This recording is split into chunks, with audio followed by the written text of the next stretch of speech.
Hello everyone, welcome back to my YouTube channel. आज हम discuss करने वाले हैं गेट 2014 के पेपर को और आज जो हम सेक्शन डिस्कस करेंगे that will be modern algebra. साथ ही साथ ये जो वीडियो है ये पार्ट फर्स्ट 1। तो चलिए स्टार्ट करते हैं आज की वीडियो को। आज का हमारा क्वेश्चन क्या है, the number of non isomorphic groups of order 10 is. तो इस क्वेश्चन में बेसिकली हमें क्या पूछा गया है कि कितने नॉन आइसोमॉर्फिक ग्रुप्स होंगे जिनका ऑर्डर किसके बराबर होगा, दैट इज 10 के बराबर होगा। तो चलिए डिस्कस करते हैं इस क्वेश्चन के सॉल्यूशन को। इस क्वेश्चन के सॉल्यूशन को डिस्कस करने से पहले हम डिस्कस करेंगे एक इम्पॉर्टेंट कॉन्सेप्ट को जिसको हम यूज करेंगे while solving this particular question.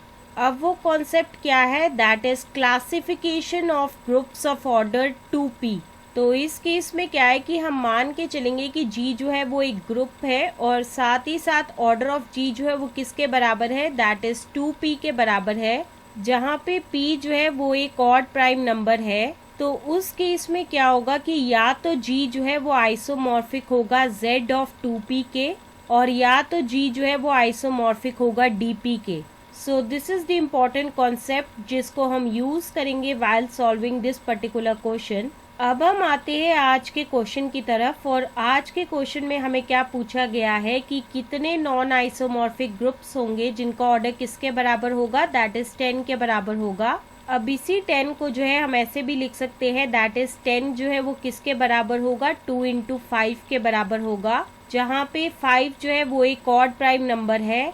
So using the above concept, that is the classification of groups of order 2p, तो number of non isomorphic groups of order 10 जो है वो किसके बराबर होगा, दैट इज 2 के बराबर होगा। अब वो दो नॉन आइसोमॉर्फिक ग्रुप्स जिनका ऑर्डर 10 के बराबर होने वाला है वो कौन कौन से होंगे। सबसे पहला जो होगा वो होगा Z ऑफ 2 इंटू 5 जो कि फर्दर किसके बराबर होगा, दैट इज Z10 के बराबर होगा। और दूसरा जो नॉन आइसोमॉर्फिक ग्रुप होगा जिसका ऑर्डर 10 के बराबर होगा वो कौन सा होगा, दैट इज D5 के बराबर होगा। तो इसी वजह से जो है 2 will be the answer of this particular question.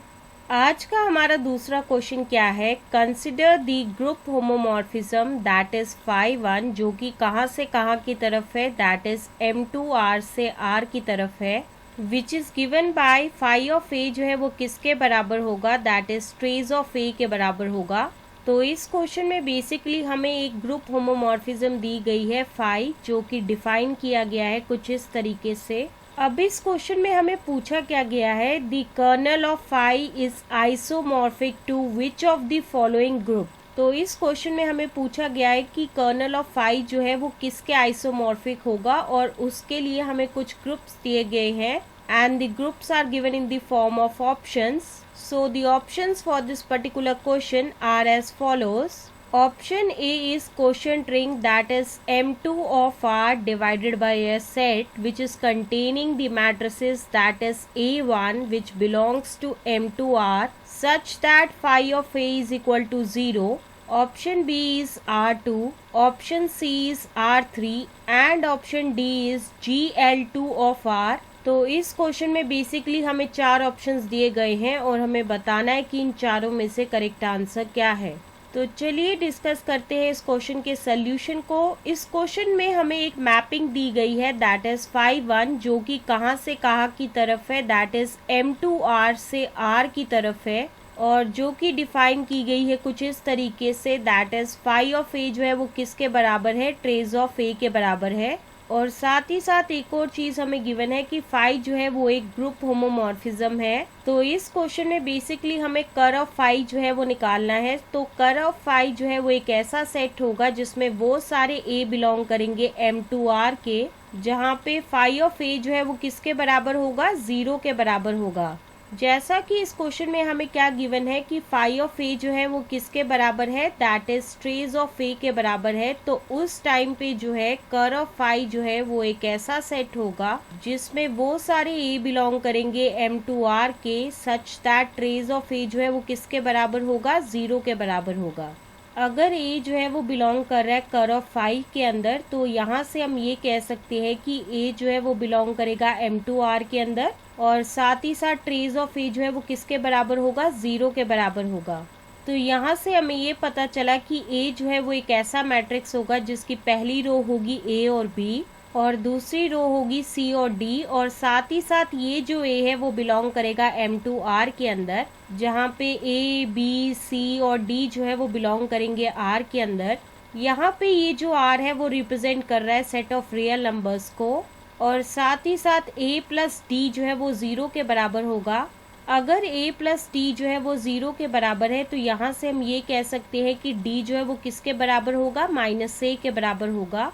और जब हम ये कंडीशन यूज करेंगे दैट इज d जो है वो -a के बराबर है, तो उस टाइम पे a मैट्रिक्स कुछ इस तरीके का होगा, दैट इज a की पहली रो होगी a और b और दूसरी रो होगी C और -a, और साथ ही साथ ये जो A मैट्रिक्स है वो बिलोंग करेगा M2R के अंदर, जहाँ पे A, B और C जो है वो बिलोंग करेंगे R के अंदर।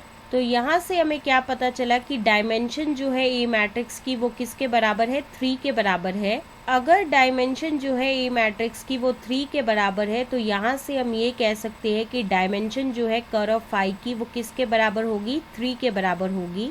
सो which further implies that curve of phi जो है वो आइसोमॉर्फिक होगा R3 के, क्योंकि डायमेंशन जो है R3 ओवर R जो है वो किसके बराबर होता है, 3 के बराबर होता है। तो इसी वजह से जो है ऑप्शन सी जो है वो बिल्कुल सही है। So that's why option C will be the answer of this particular question, that is question number 2-1. So this is the explanation to this particular question, and with the explanation of this question, this is the end of this video. Stay tuned for the next video.